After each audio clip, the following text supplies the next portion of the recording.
Okay. So, welcome everyone. Welcome to this is the first episode. I have a special guest.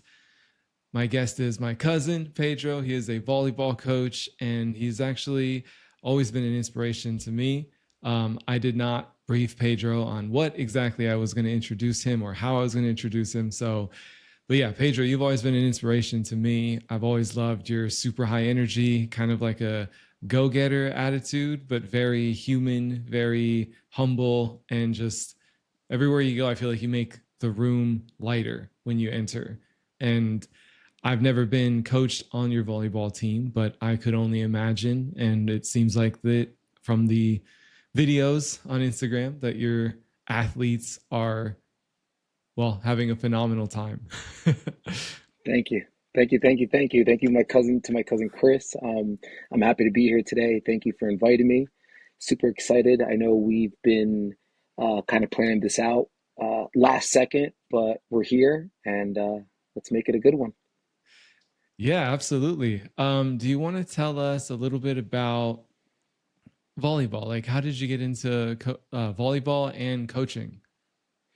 So, my volleyball career started probably when I was like, I would say about 8 years old. I used to play with my dad when I was a lot younger. And that kind of got the ball rolling. From there, I played in high school.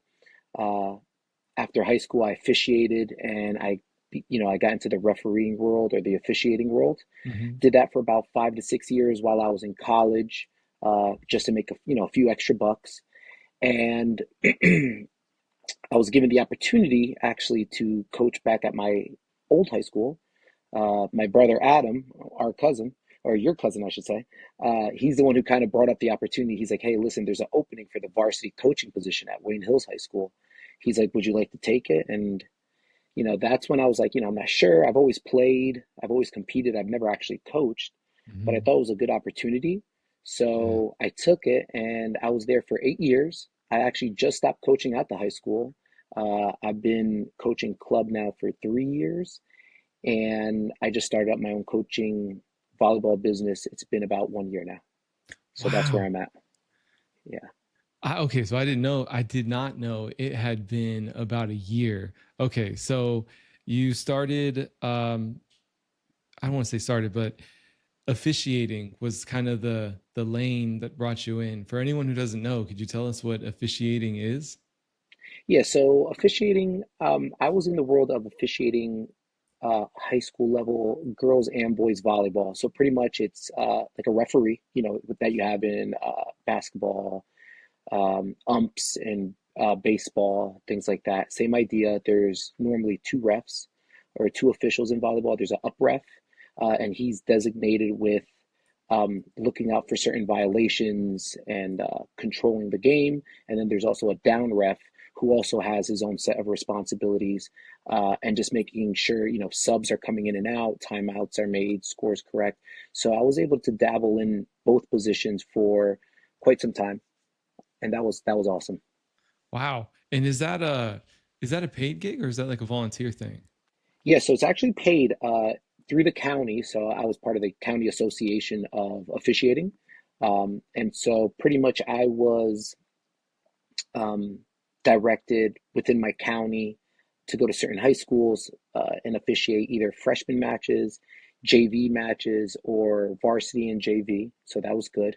Wow. Sometimes I was invited to officiate tournaments, and the pay scale kind of, it differentiates depending on the level, the amount of hours, things like that. Wow, okay. So that is pretty cool. That also sounds like a lot of experience like around the sport. Right, right. Going from officiating to coaching, was that like a big switch or Yeah, yeah. I think it's all in the same realm, but again, it's like two different animals, right? So when you're officiating, you're pretty much responsible for the parents, the game, making sure everyone's safety is okay. You're not so much coaching, you're more managing, right? Just making mm-hmm. sure everything kind of goes smooth, the game's played well. In comparison to coaching, which again is very similar but not at the same time, right? So when it comes to coaching, you're more hands-on with the athletes, right? You're involved in their everyday life, grades, practice, um, their performance. You're constantly emailing parents. You're reaching out to other coaches to set up matches, going away on tournaments, right? These are some of the things that coaches have to do. Getting equipment ready, merchandise, and like I said, Oof. scheduling. So it's a lot. But again, it's all kind of in the same world.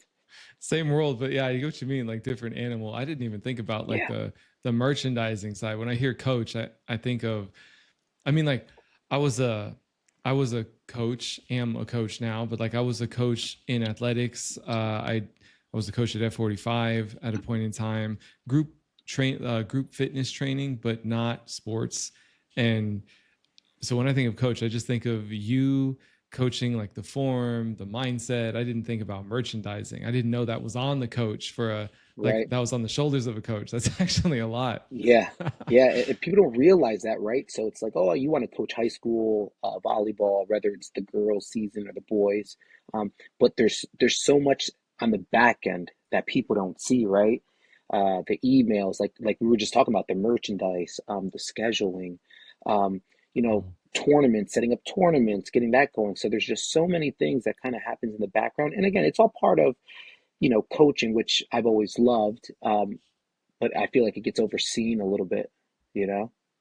I would say so. I didn't know, like, because I didn't know any of that. Like, case in point, I did football in high school. I did track and field.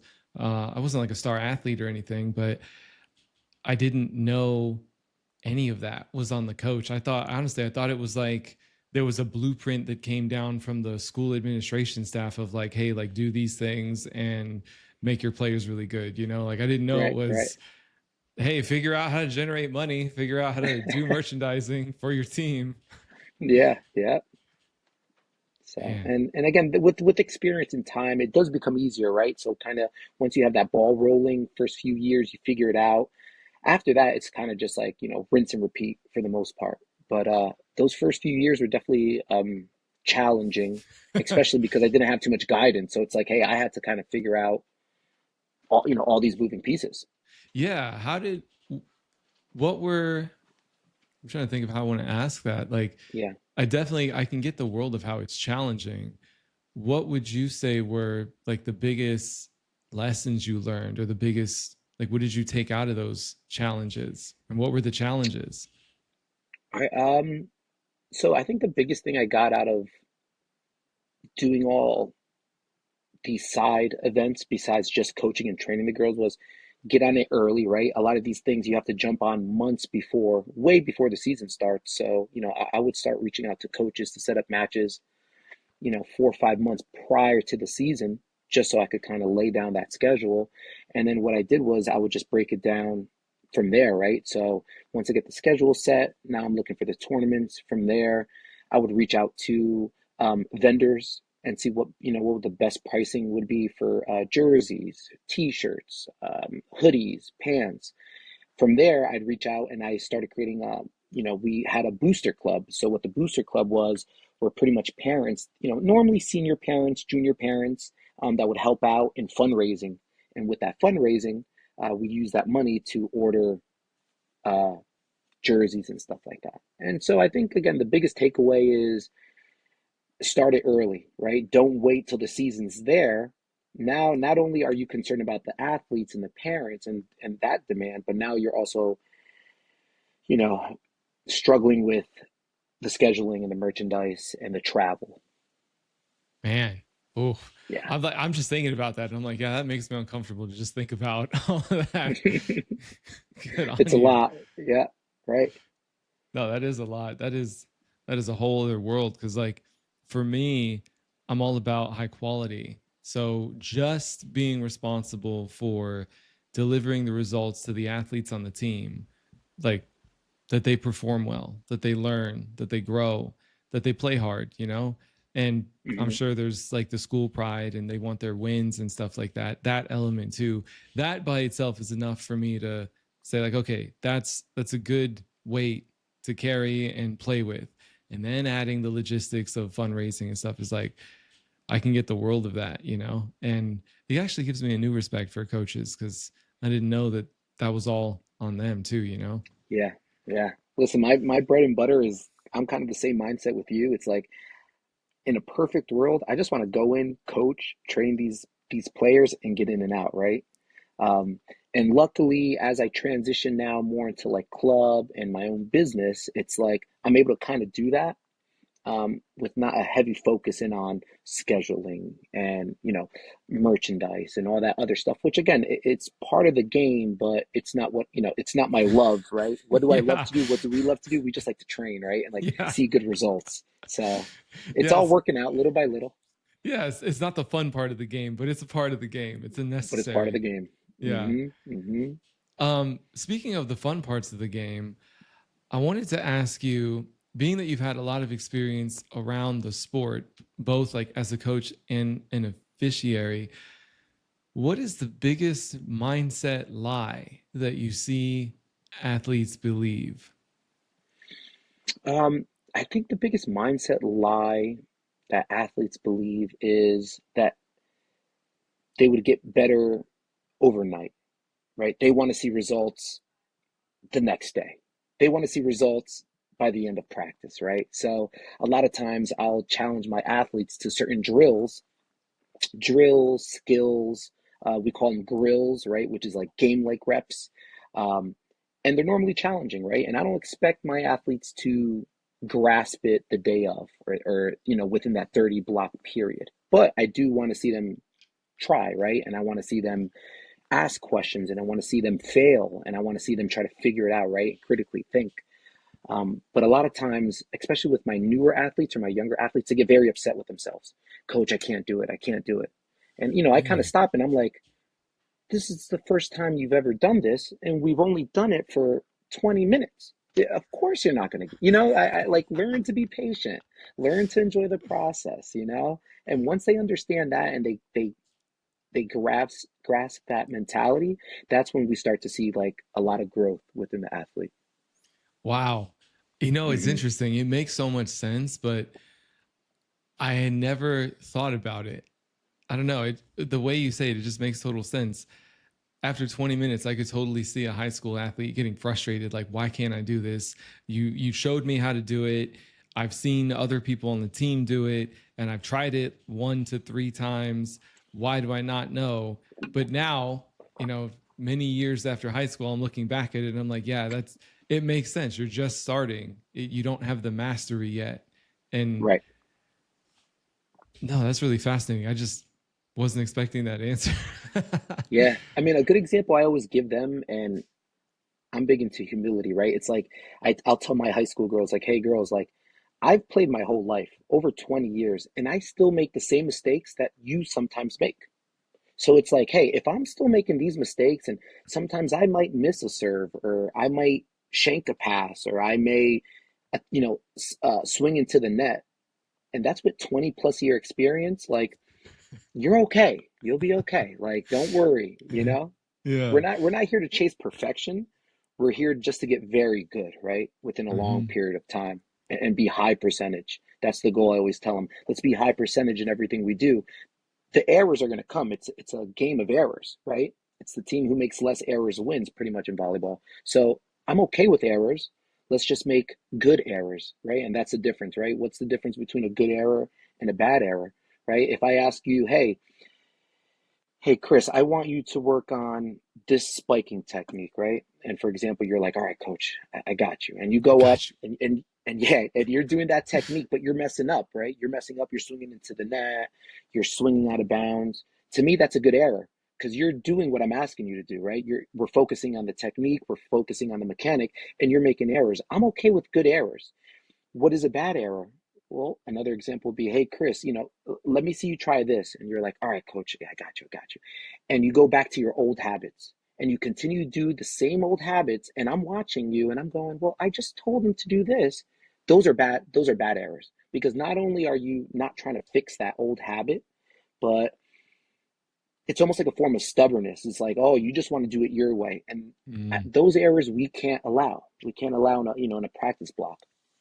It So, Man, I'm gonna tell one on myself because you brought that up, and that's actually throughout my life been one of my I would say it's been a consistent struggle point for me is that in different, like in the military and some of the sports that I played, I would get coaching to do it an optimal way. And sometimes, not all the time, but there were enough times that I could identify it as a pattern where I'm like, but I want to do it my way. I want to try my way. And it took me a really long time, actually. I think I was 28 when I first started getting like, oh, I'm trying it my way after they Yeah, told me the probably more optimal way, but I was just I heard their way and I was like, no, no, I don't like that answer. I want to do it my way. And then I would complain like, why am I not getting progress? Why am I not seeing results?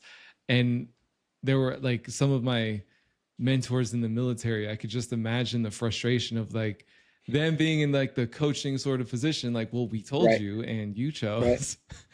Yeah, But yeah, yeah. in a sports sense, I totally get it though. A bad error is making is so you identify like a movement pattern, like in the example with me, was like my hypothetical movement pattern might not have been optimal, or it might have been like you see a better way it could be done. So you Right. offer the coaching.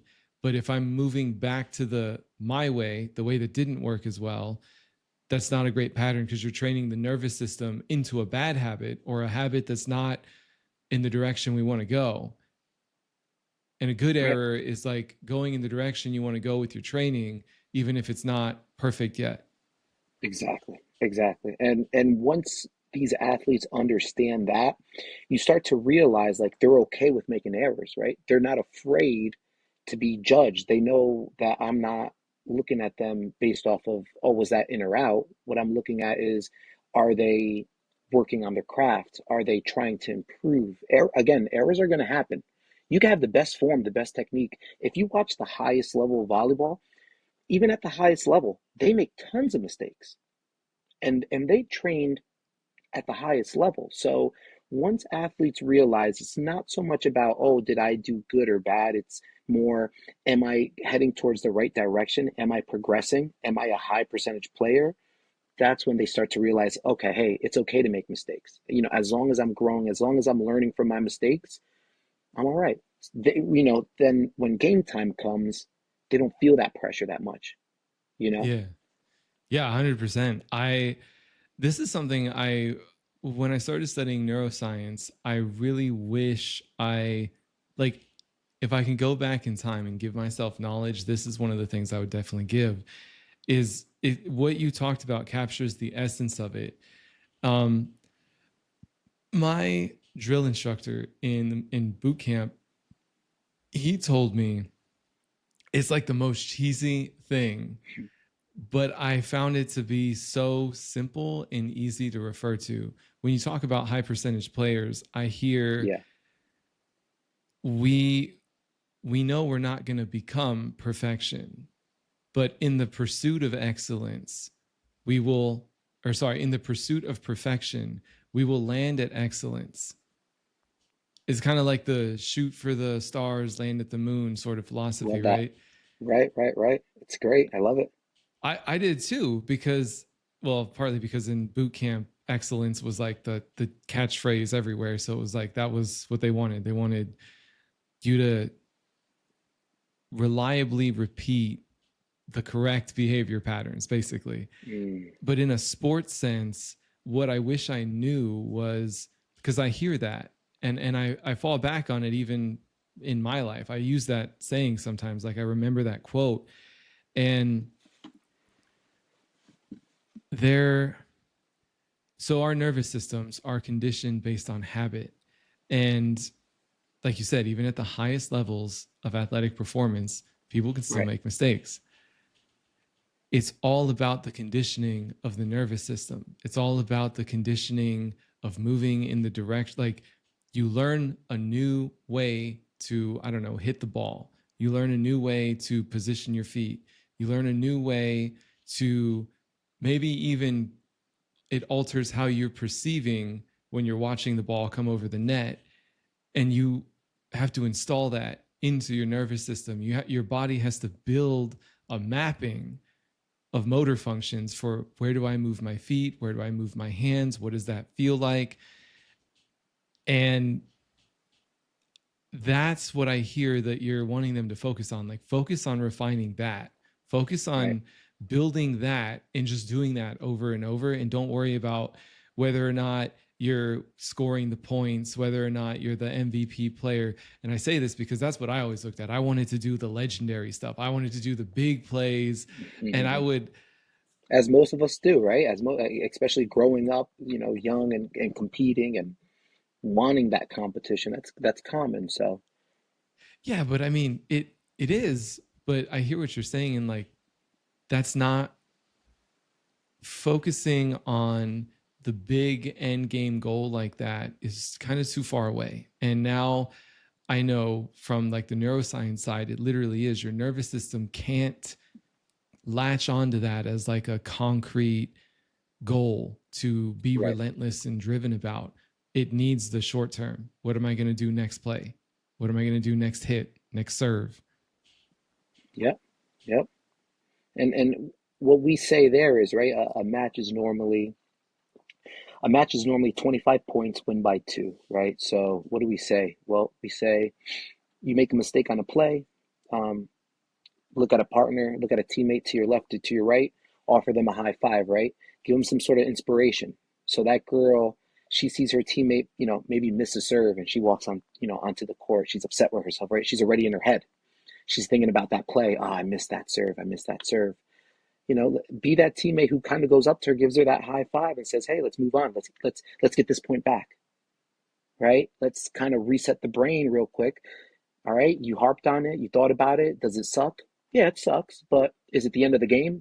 Is it game over because you lost your serve? No, right? We got 24 more points to play. Let's be clean. Let's be clean on these next 24 points. And that's the mindset I've been trying to instill, at the youngest age between the boys and the girls, even when I deal with like collegiate players, so much pressure are on these collegiate players. They almost feel like they want to be perfect, right? And again, I preach to them play by play, rep by rep, right? Practice by practice. That's all you can do. Some days you're gonna have some better days. Some practices you're gonna walk out and be like, man, I crushed that practice. There's gonna be other days where you leave practice, you're like, man, wasn't the best. Mm-hmm. But again, like we were speaking about before, once you come to terms with that's okay. Like some days are gonna be good, some days are gonna be bad, some days are gonna be mediocre. Once you're okay with that, it kind of Pandora's box opens. Now you're okay. Now you're free, and it's almost like, hey, you're able to do anything. Yeah, So that's the man. mindset I've been trying to instill for quite some time with these young athletes.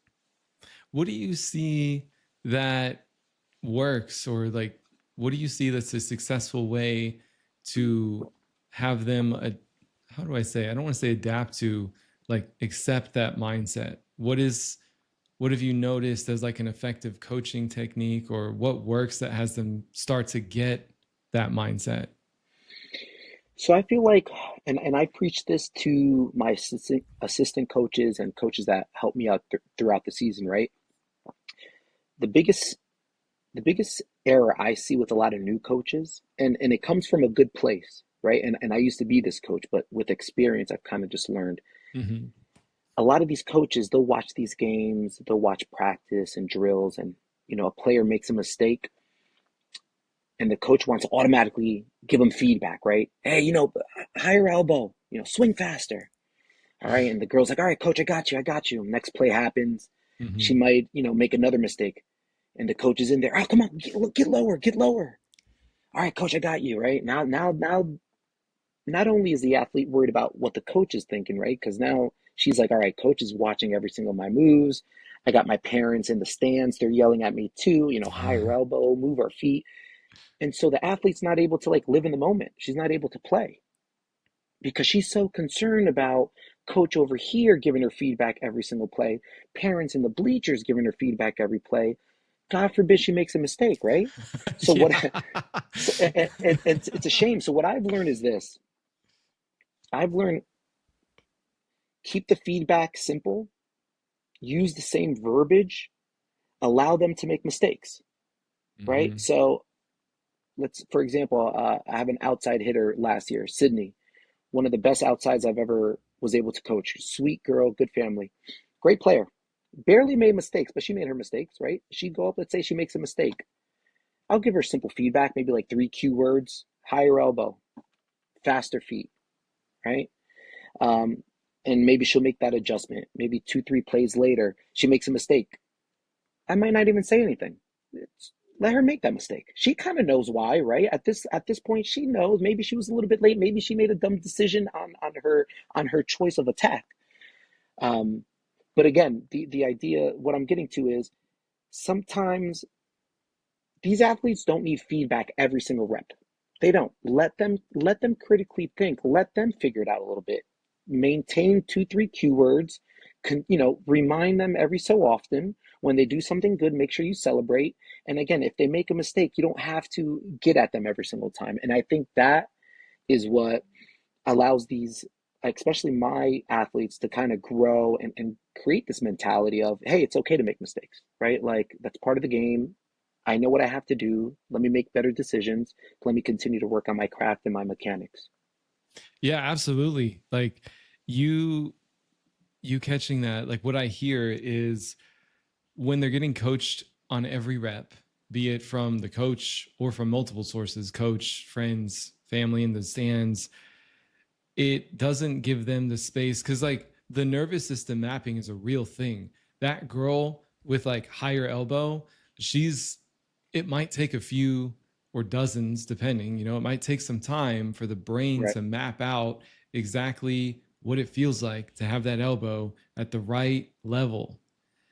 But if she's getting coached if she's getting like the feedback every rep, she doesn't get the time to find what that feels like. You're absolutely right. And where was I going with that? Also the pressure adds Yeah. distraction, It's because huge. Yeah. Right. and like there's already pressure if you're in a game. If people are just your parents being there, your friends being there, like there's already enough pressure. So that to add the like, come on, or whatever people say, like you could do better than that. Well, sure, but you got to have time to find it. Right. Right. And is that helpful, right? Like that constant pressure of, hey, giving that constant feedback sometimes isn't the best thing. As a new coach, it may seem like it is, right? Like because you're coming from a good place, right? You want to give that girl feedback. You want to, hey, do this, do that. And again, what these new coaches don't realize is that actually kind of hinders the player a little bit because again, like you were just mentioning, right? Now they're in their head and they're worrying about so many different people and comments and stuff that they can't focus on the name of the game, which is playing volleyball. So Right. again, I try to minimize feedback unless it's really necessary. Mm-hmm. Unless it's something major, I'll let them play. Let them play, and then you know what? Post match, in that next practice, that's when I give that feedback. That's when I really get down on, hey, this is what we're trying to do, and setting those reminders. But practice setting and a game setting are two different things, right? Let the girls play when it's in the game. Give a lot of feedback when we're in practice. That's what I Mm-hmm. aim for. I think that's honestly really solid. And I mean, my opinion, right? My opinion is, and I'm not just saying this because you're my cousin, because I know there's like the bias, but you have a really solid basis of powerful, effective coaching that you understand the Appreciate effect that. of, yeah, like you understand the effect of cognitive load. Like when you're the highest performing athletes in the world who have coaches to increase their performance, usually it will come down to the mindset they go through. Like their practice becomes visualization, for example, rather than adjusting the elbow. Their practice becomes, because by the time you're a world-class athlete, you've got millions of reps or Right. hundreds of thousands of reps, so your body understands where to go. Conditioning performance at that point gives you like a 0.5% increase in speed or accuracy or something like that. So at that point, it's learning how to kind of like lead the shot, like learning how to see it here and translate it here into the physical body. And I bring that up because what you're talking about is when there's all this added noise, they Mhm. can't it's cognitive load. So it's like more in here and it makes it harder to just drive that signal. I wouldn't think that coaching every rep, even if it was just from the coach to the player, I wouldn't recommend that for anyone. Like I've trained groups of people outside of a group fitness setting before. I was training a group of kids. I was asked to help them improve their, give them general conditioning, but help them improve their agility. Okay. And what I did with them is I would have them run agility drills. I'd have them do like running straight. These kids are like, they're younger kids. So they're Hmm. like 11 maybe. And I Oh would have yeah. them, yeah, like running a line, plant, and then run to the side, or do like a plant, and then go. And I would teach them, okay, this is like mechanically how you do it, but I would watch, I'd have them do it like 4 or 5 times and Hmm. see how they did it. And then sometimes I would just ask them, I would ask them, do you know what's difficult about this, or what's hard about. I wouldn't ask it that way. I'm trying to remember the way that I did it, because if you say what's hard about this, that could come off as like demeaning. But I would ask them like, what are you finding challenging about it? Can you tell me? Or I I would like that. offer, yeah, like I would ask what, or sometimes I would, hey, can I give you some feedback? Try, when you come over here, I'm noticing your feet, you're slowing down a little too much, or you're going too fast. You want to have it land so that your outside foot plants down so you can pivot and move. Something like that. But it's after several repetitions where they Love it. can, Yeah.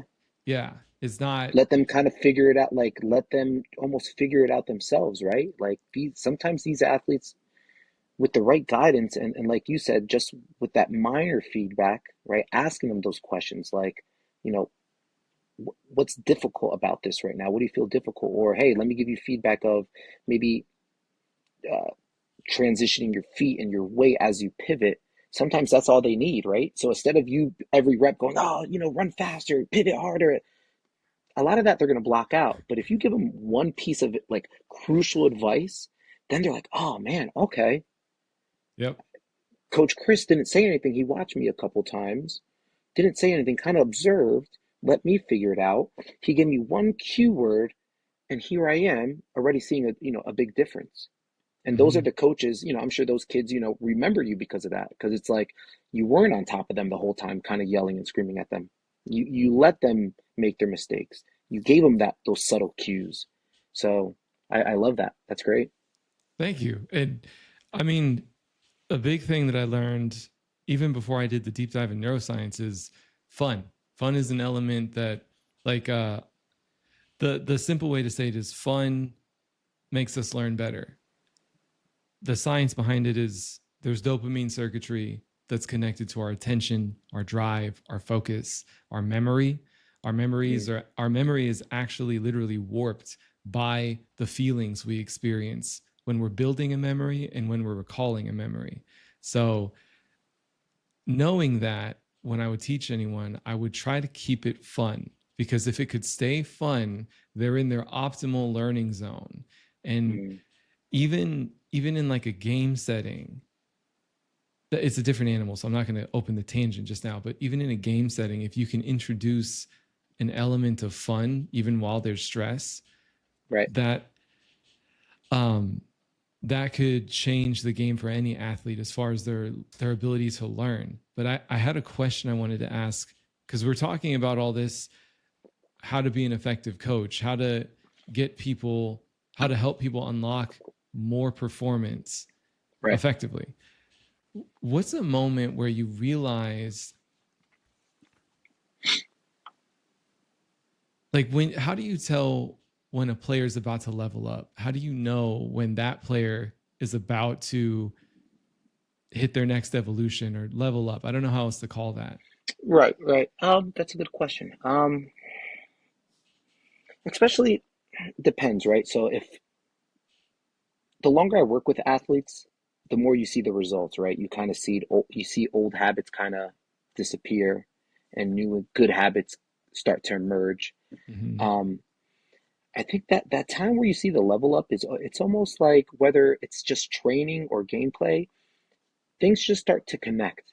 You see them making decisions not based off of just you know, I'm a hitter, all I do is hit, right? Or I'm a server, all I do is serve, almost robotic, right? Yeah. What you start to see is instead of, hey, I'm a server, I serve, you start to see the gears turn.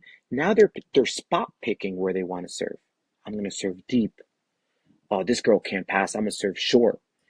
Without them even saying anything, you just kind of see them as, and I'm sitting on the bench and I'm watching. I'm going, she's picking a spot to serve.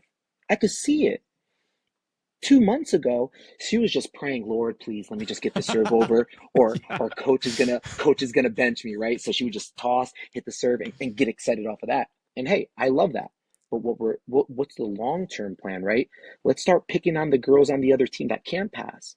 Is that team struggling with the short serve? Let's start hitting the short serve. We've been working on that, right? Can that opposing team not move backwards? Let's start serving deep, right? Once they kind of get to that level, that's like, all right, now they're starting to ascend and they're starting to level up and they're starting to get the game even more. I always tell my girls, and this is with anything in life, right? But with volleyball especially, like volleyball it's a game of chess, not checkers, right? And why do I say that? Well, in checkers, there's only a limited amount of moves you can make, right? Very low number of moves you can make. Most people to pick up a checkerboard game and learn how to play within minutes. Chess, chess you could train for the rest of your life and still not be good. Why? There's millions of choices. There's millions of ideas and strategies and certain moves. And so once these athletes start understanding, hey, this is a game of chess and not checkers, how can I score on every point, right? How can I serve and get a point every single time? What can I do to disrupt the offense on the other team? What can I do defensively every single time to make sure that ball doesn't hit the ground?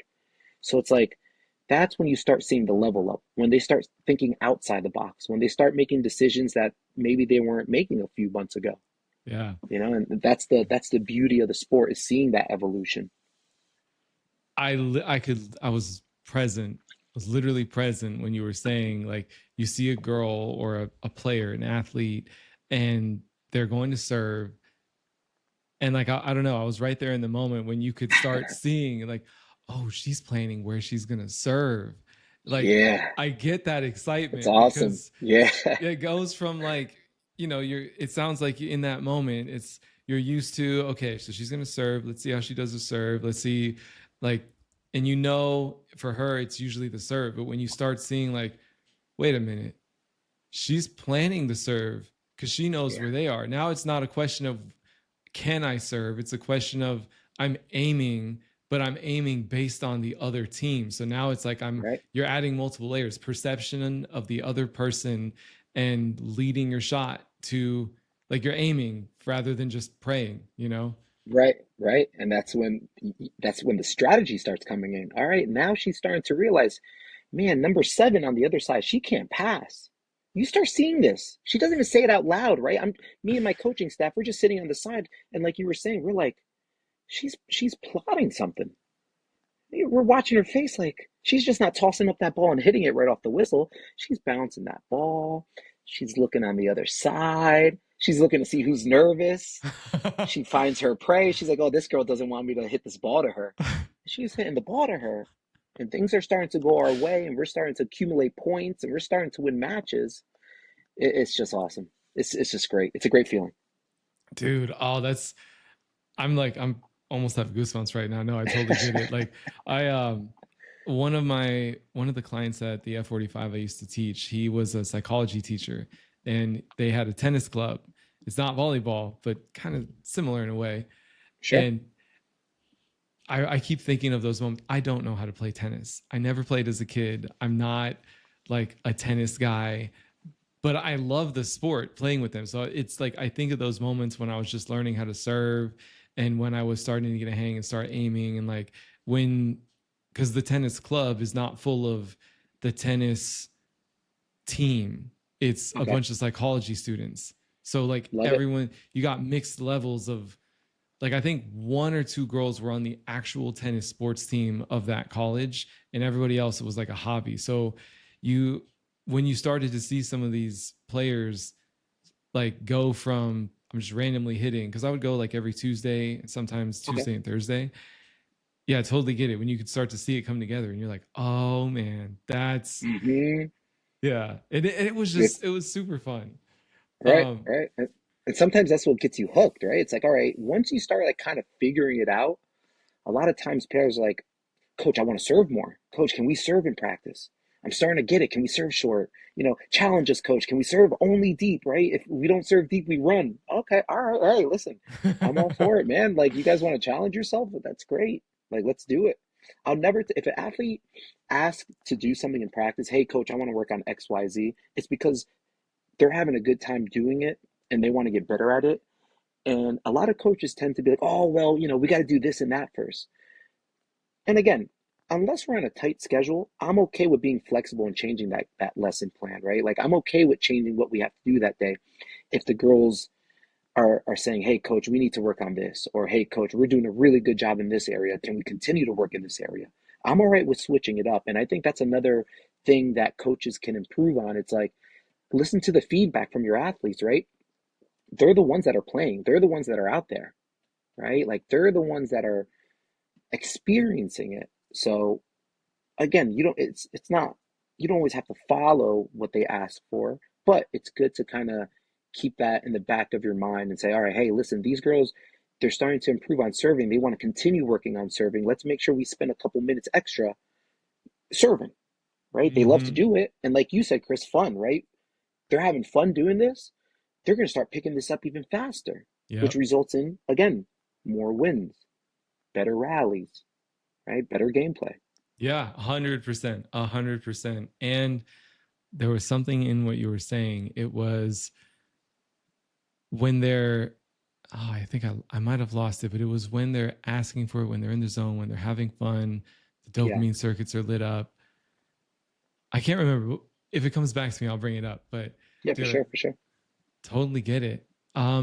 I do want to ask you because this kind of relates to like everything we're talking about. I think also relates to not just athletics, but in like the work world. Anytime you're on a team, a lot of these dynamics Yeah. can overlay. I wanted to ask you if you were coaching adults, the way you coach athletes, what would you teach first? That's a good question. I would teach probably just community, right? Like, I always say, teamwork makes the dream work, right? It takes a village. It takes a village. That's another thing we say. So if everyone does their part, if everyone works hard, if everyone has the same goal in mind, right? If Mm-hmm. everyone's willing to work together, then things get done, right?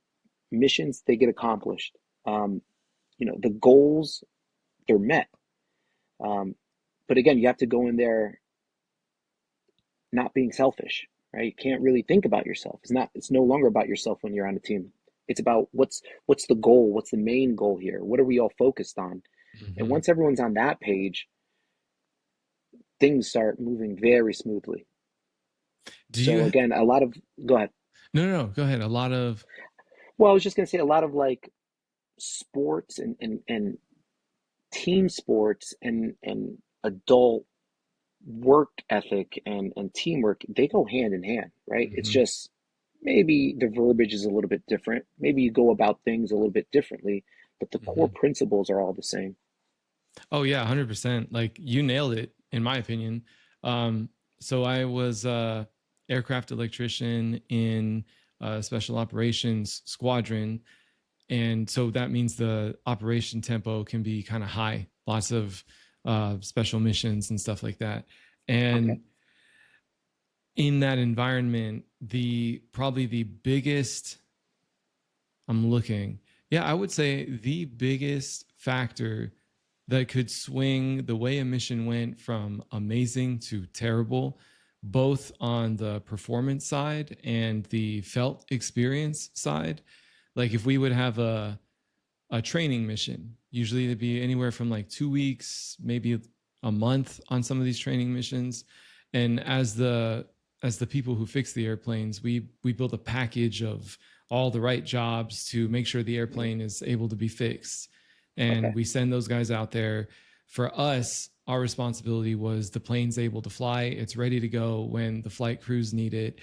And we had new airplanes, that we had planes that were like 2 years old, which means there isn't a wealth of experience out there in the world on exactly how to fix them sometimes. So Okay. sometimes there's things that nobody knows how to fix and we're all learning together. But so you could have great missions where planes are always ready, and that means that you get some nights to just hang out with each other, or terrible missions where you're working 16 hours a day every day and you don't really get a day off. And Wow.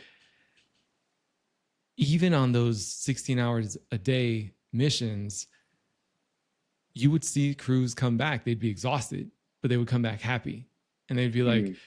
sometimes you could tell that even though they would say, dude, that was awful, or that was hell, Yeah, yeah, the yeah. way they're delivering it is like, it was, but there was community was there.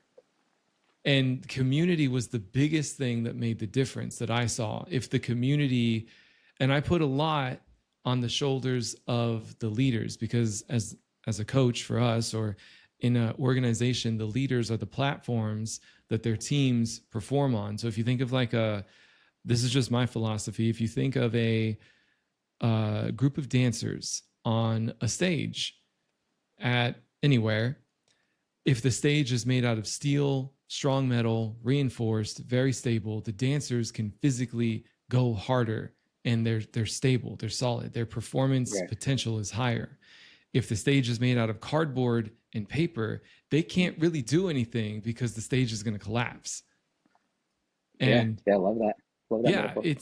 it's on the shoulders of the leaders and the coaches that provide the potential.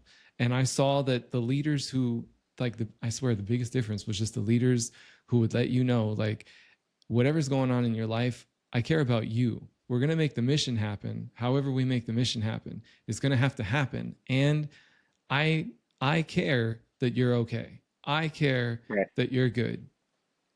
And translating that a layer deeper, when you can have that between two teammates, that was also something that made a big difference. And so I always tell people, if anyone ever asks me, like, what's a way I can build um, cohesion in a team really Mm. quickly, especially if you have like a new supervisor to an area or a new coach to a team. Now, new Yeah. coach to a team depends on ages and everything, but I would say, like, you want to build camaraderie, take your team out for beer, take them out and just food and drinks, public Right. environment, have like talk, get to know each other, do it regularly, build a sense Yeah. of community. What we do is we do something called team bonding, right? So what do we do when I'm dealing with like club players or high school athletes?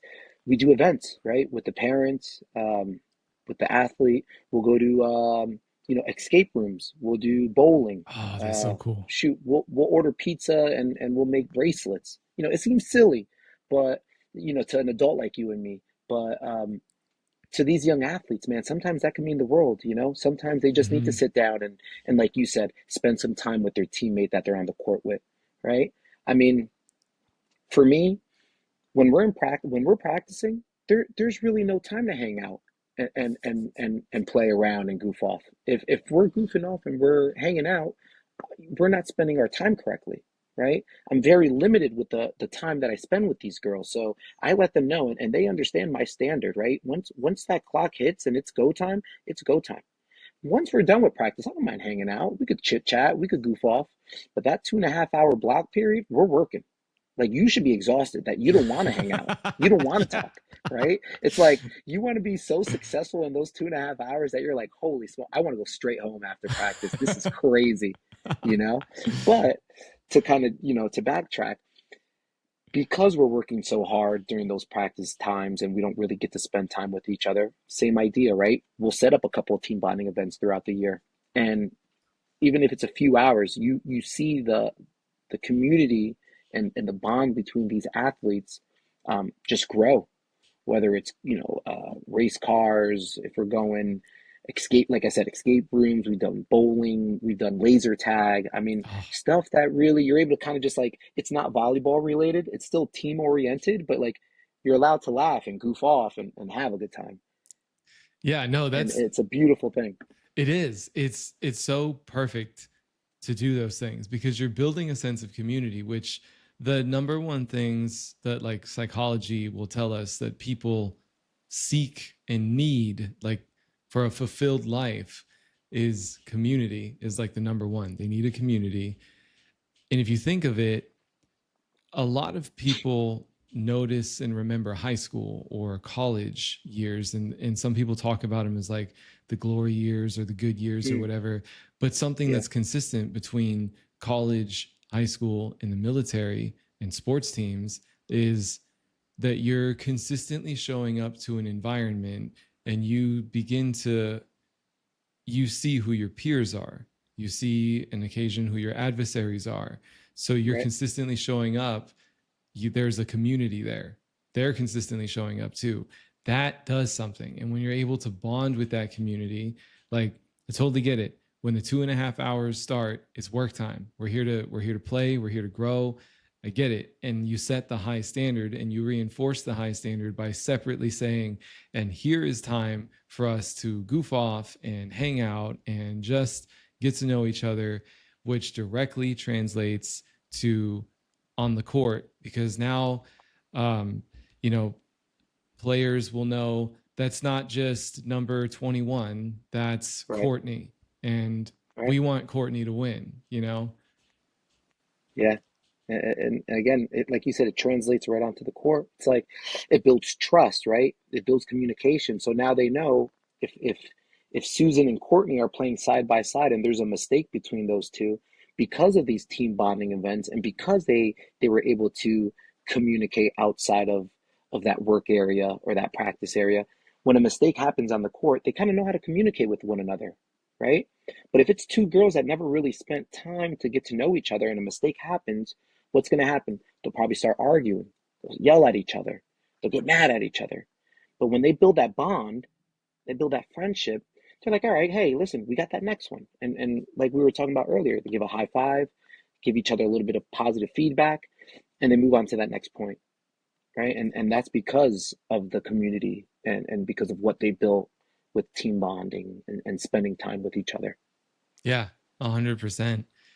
And it also gives them, when you know someone cares, when you know someone, like when I say someone cares, I'm gonna have to address that in a second. When someone knows that others care, Yeah. it makes a big difference for them. There's something called the Pygmalion effect. And Hmm. are you familiar with it? No, never heard of it. The Pygmalion effect is when you believe in someone else, and so they start believing in themselves because they Mm, see you believe in them. And that can actually happen off of just the, hey, good shot out there, or like, hey, don't worry, you got the next one. Like when you love start that. building the precedence, it can start to reinforce, like, hey, that person actually believes in me. Right? And man, what a powerful thing, right? What a powerful thing, just like being able to believe in someone. Some people never get that feeling. So it's like when they get a taste of it and they're like, oh man, like this is great. Like they're not judging me because of my mistakes. They're just here to see me grow and get better. That's when you see like some of these athletes like take off, man. They take off. It's crazy. It's crazy. Maybe no prior training, no nothing, but they see like, oh wow, I'm in a good space right here. They're okay with making mistakes. They're okay with growing. They're okay with losing. They're okay with winning.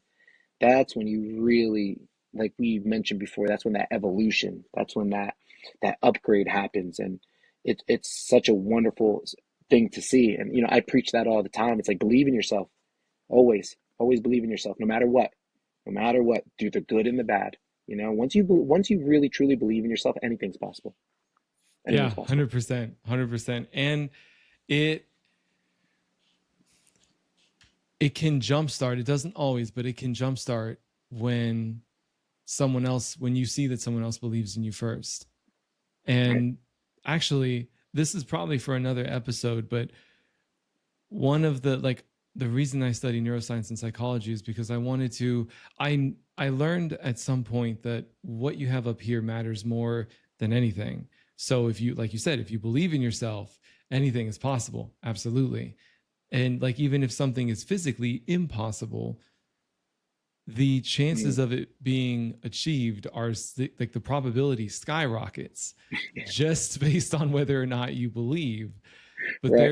there's a way to map your nervous system into belief, and it kind of goes back to what you were talking about at the beginning of the episode, where you focus on the small things first. You focus on, did I bring my elbow higher? Did I plant my feet the way that I was given coaching to do? Like, you focus on those things because those are things that are in your realm of control. Another player won't decide whether or not, at least in volleyball, you plant your feet in the right way. So, why do I bring that up? Because you build evidence, and your nervous system cares about evidence. It doesn't care about Okay. motivation. And like, Mm. that's, yeah, that could, we could deep dive in that on like a separate episode, but I think Yeah, it's, yeah, for sure. I would love to. yeah, I'm super down. I think it's so fascinating that you employ so many of these things. And it's like, I hear it and I'm like, oh, I know the science behind it. This is so good.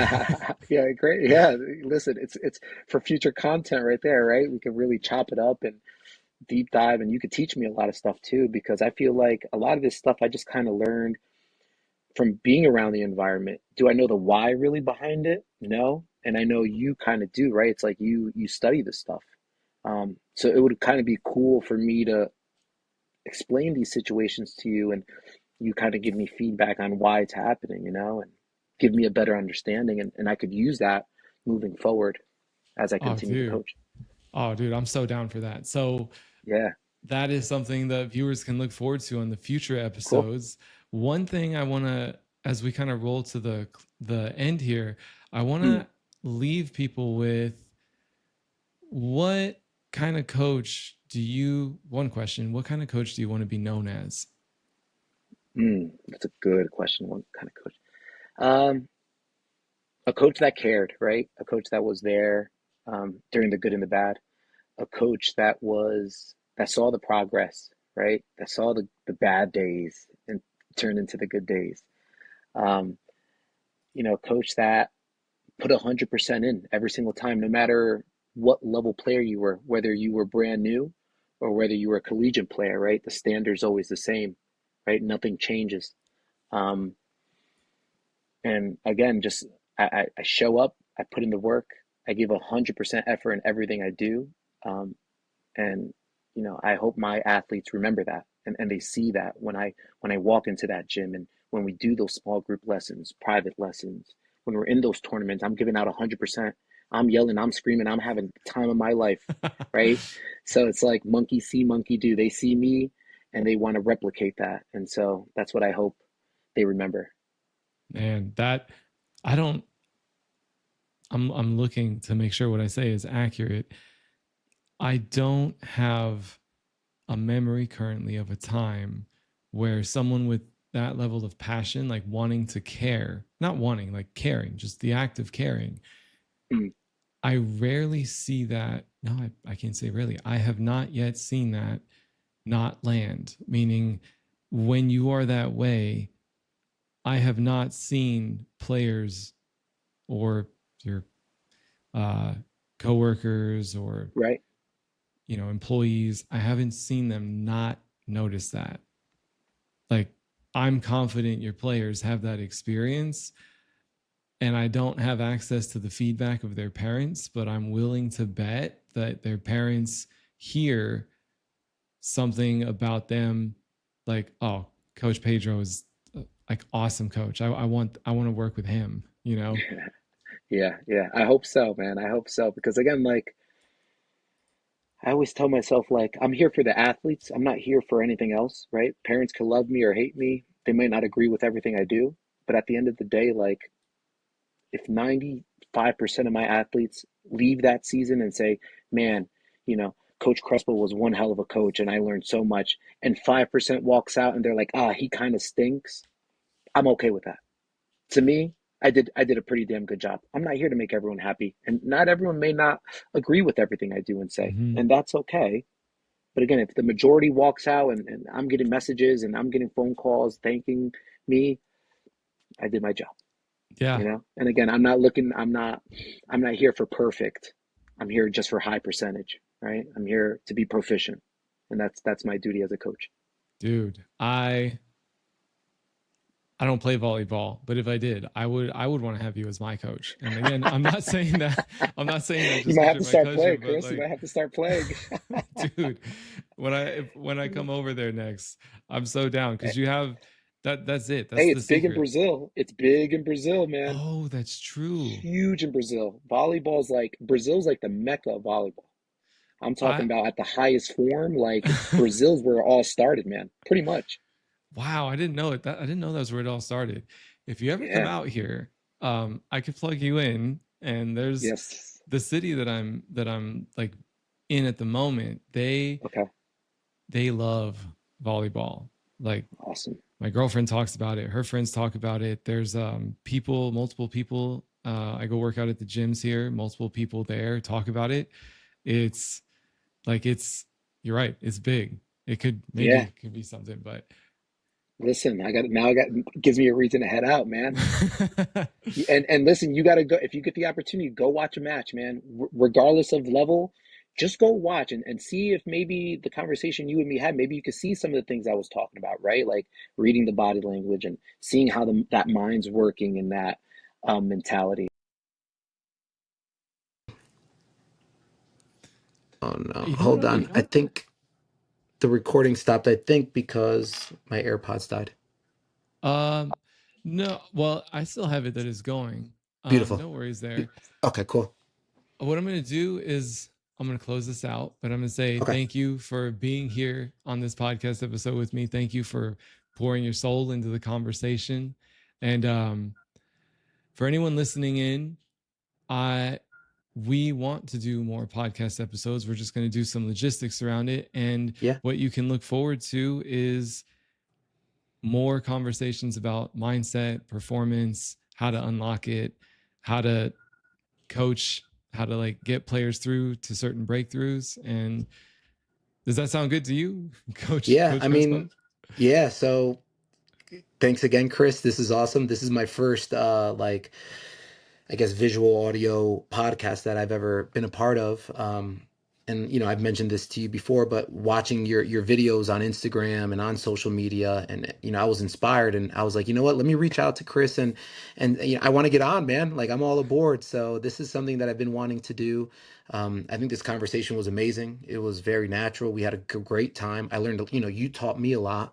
Oh, good. Wow. So yeah, so listen, I'm up for it. Let's continue to work on this, and hopefully we get another episode out, and keep moving forward from there. Oh, man. Thank you. Yeah, I'm super down. Yeah, dude. All right. We'll see you for the listeners. We'll see you next time. And yeah, we'll see you soon. Let's go.